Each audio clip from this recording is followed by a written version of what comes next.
Hey, this is Andy with Rocket City Pinball. I'm going to demonstrate how to install my 007 Multiplier Insert Light mod.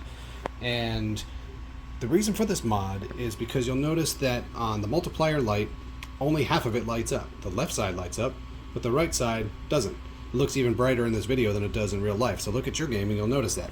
So the reason that this came to be was because now that we have the Bond Women Multiplier available, we're starting to notice this light a little bit more, and the fact that it only half lights up caught my attention. What's happening is underneath the playfield there's a large node board that sits right here, and that blocks half the insert. So Stern came in and they just put one little light board right here on the left side, and that's it. That's not acceptable in my opinion. This whole insert needs to light up. This is a really important mode in the game where now you've got your multiplier, you've got a timed mode where you need to crank out as many points as you can, and that light's really important. It should be bright, it should be evenly lit, and it should be flashy. So what I've done is I've created this little mod here, which is a custom designed mount that houses two Comet post lights and a couple of wiring harnesses here, and then a custom harness that I make for you as part of this mod, which goes from matrix to Molex, so that will allow you to hook it up to the game and still be 100% removable if you want to take it out later. Don't know why you would want to, but anyway. So I'm using the Blue Fire post lights, so it'll twinkle blue and white, kind of in the Diamonds Are Forever kind of vein.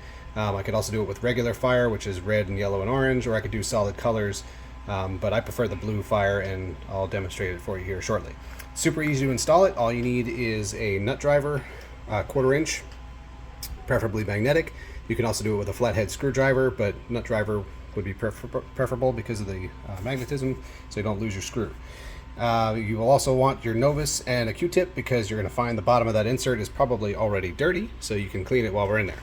Alright, so I recommend you shut off the power to your game, or at least to the playfield while we do this work.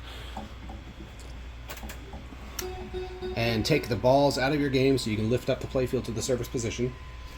And I'm going to lift up the playfield right now.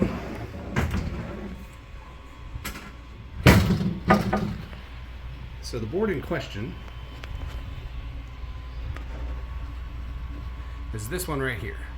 So you'll notice you have the big rectangular insert, and you've got one single light board that sits over here, and then here's the large node board. So Stern just said, oh, okay, one must be enough, but it's not.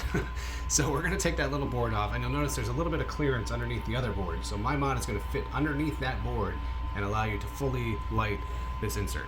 So all you have to do is you have to take this screw out right here, and then you have to disconnect, follow the wires up, and you'll find a Molex connector right here, and you just push that other tab down and this will pull right apart. So let's do that. I'll hand the camera off. So first I'll take the screw out.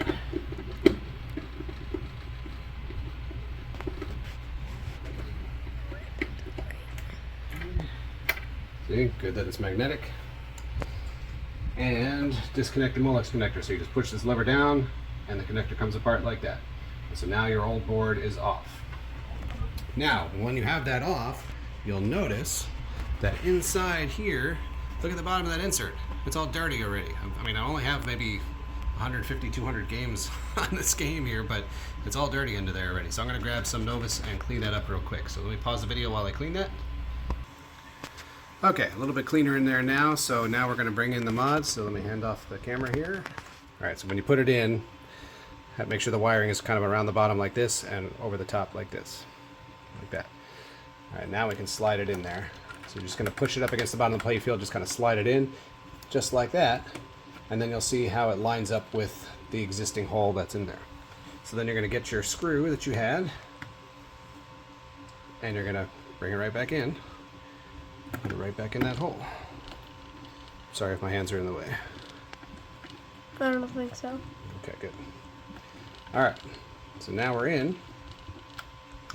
So then all you have to do is you find your connector right here that I've provided, right here. And you find the one that you disconnected, and you put them together. Remember, one has a little notch on the top, so you want to put those together like so. Okay, so once it's installed, it should look like that. So you can see how the black piece slides underneath the other board, and the wiring's not in the way. You can you know, you can tuck these wires. You can even add a zip tie if you wanted to tuck these out of the way even more, or you can just find something to push them underneath there. There we go. So now wiring's out of the way. And that's it. You're done. That's the whole installation. So let's fire it up and take a look at how that looks during the game. Okay, so I've got the game running here. You can see I have 2 women lit and solid, so that means I have 3 times multiplier available. So we're going to hit it right now and show you what that looks like.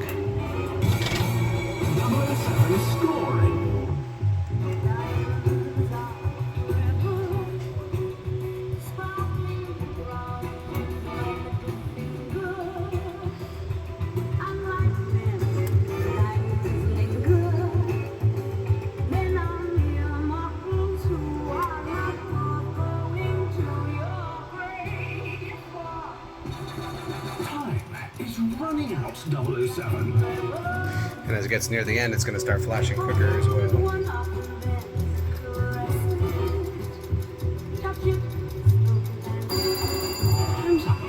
So there you have it. Much more interesting than just a half-lit insert that was only white. So I thought the blue and white flashing looked kind of nice. It looks better in real life than it even does in the video, but I thought that works well going with the Diamonds Are Forever theme. But again, I can do regular fire, which is red and yellow and orange, or I can do solid colors as well.